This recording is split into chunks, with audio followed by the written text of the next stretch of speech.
আসসালামু আলাইকুম রহমতুল্লাহি বারাকাতু। কেমন আছেন সবাই? আশা করি আল্লাহ ভালো রাখছে। আল্লাহর রহমতে আমরা ভালো আছি আলহামদুলিল্লাহ। আজকে আপনাদের সাথে শেয়ার করব চিকেন ললিপপ রেসিপি। এভাবে বানাইলে রেস্টুরেন্টকে হার মানায়। হোমমেড চিকেন ললিপপগুলো অনেক অনেক ভালো হয় রেস্টুরেন্ট থেকে। তাহলে শুরু করা যাক। তার আগে আপনারা যারা আমাকে ফলো করেন, লাইক দিয়ে কমেন্ট দিয়ে আমার সাথে আছেন, তাদেরকে অনেক অনেক ধন্যবাদ। তো চলুন শুরু করা যাক। এখানে আমি চিকেন লেগ নিয়েছি। আর অনেকে চিকেন ললিপপটা চিকেন উইংস দিয়েও বানায়। তো আপনারা চাইলে উইংস দিয়েও বানাইতে পারবেন, আর লেগ দিয়েও বানাইতে পারবেন, যার কাছে যেটা ভালো লাগে। এখান থেকে আমি গোস্তগুলো সরিয়ে নিব। আমি হাড্ডিটা একদম ক্লিন করে রাখবো, আর এই মাংসটা একদম উল্টে দিতে হবে। আমি এগুলো উল্টে দেব, আর যে রগ এটা বাড়িয়েছে সেটা আমি কেটে দেব। দেখুন এভাবে আমি ক্লিন করে লইছি।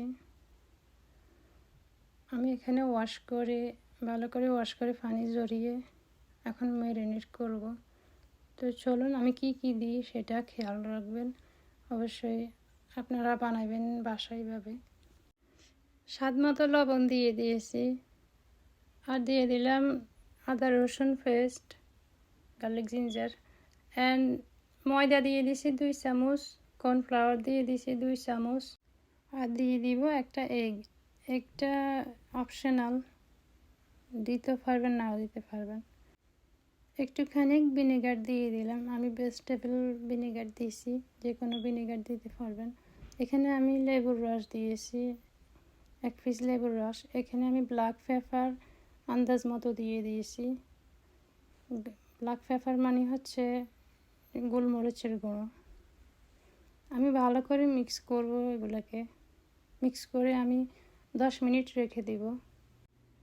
আমার মিক্স করা হয়ে গেছে। আমি ভালো করে ক্যামেরা বন্ধ করে ভালো করে মিক্স করে নিয়েছি। আর একটা পাতিলাতে আমি তেল গরমে দিয়ে দিয়েছি। এখানে আমি তেলটা বেশি করে দিয়ে দিয়েছি, কারণ ডুবো তেলে ভাজতে হবে। আমার ম্যারিনেট করা চিকেনগুলো আমি এখন ভেজে নিব।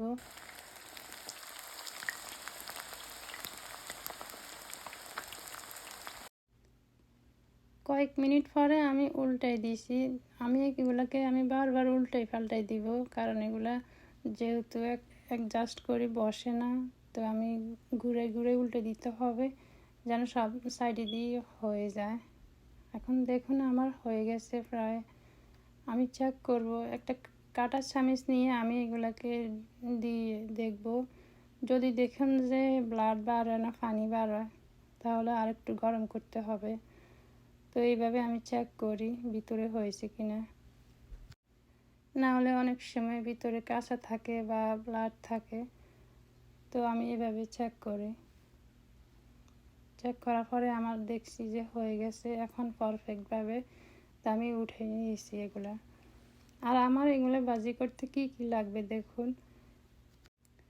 আমি আদা রসুন পেঁয়াজ কুচি করে নিয়েছি, একদম কুচি কুচি করে। তার একটা লেবুর পিস নিয়েছি। দেখুন আমি কিভাবে বানাই।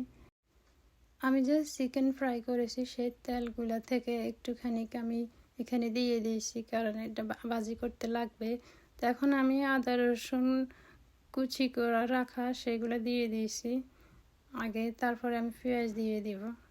আর এগুলো কিন্তু তাড়াতাড়ি করে দিতে হবে, না হলে ফুঁড়ে যাবে, আর ফুঁড়লে কিন্তু এটা হবে না। এখন আমি দিয়ে দিলাম সয়া সস 1.5 চামচের মতো। তারপরে আমি দিয়ে দিলাম হট সসটা একটু বেশি করে দিতে হবে, যেহেতু আমি মরিচের গুঁড়ো ইউজ করি না চিকেনে। এখন আমি একটু বেশি করে দিয়ে দিয়েছি। তারপরে আমি কেচাপ দিয়ে দিব। এখানে আমি আন্দাজ করে কেচাপ দিয়ে দিয়েছি।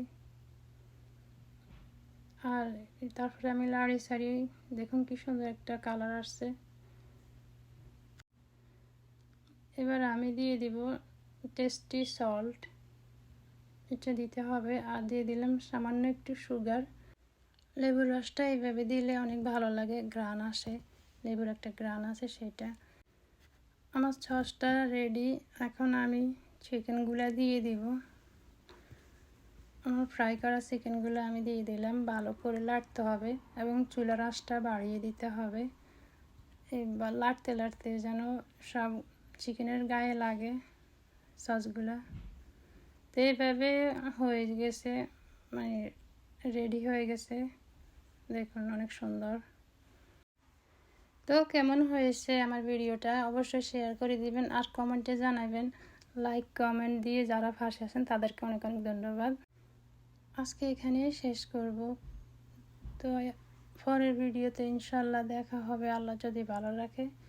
আল্লাহ সেই পর্যন্ত আপনাদেরকেও ভালো রাখুক। আজকে রাখি। এতক্ষণ আমার সাথে থাকার জন্য থ্যাংক ইউ। আল্লাহ হাফেজ।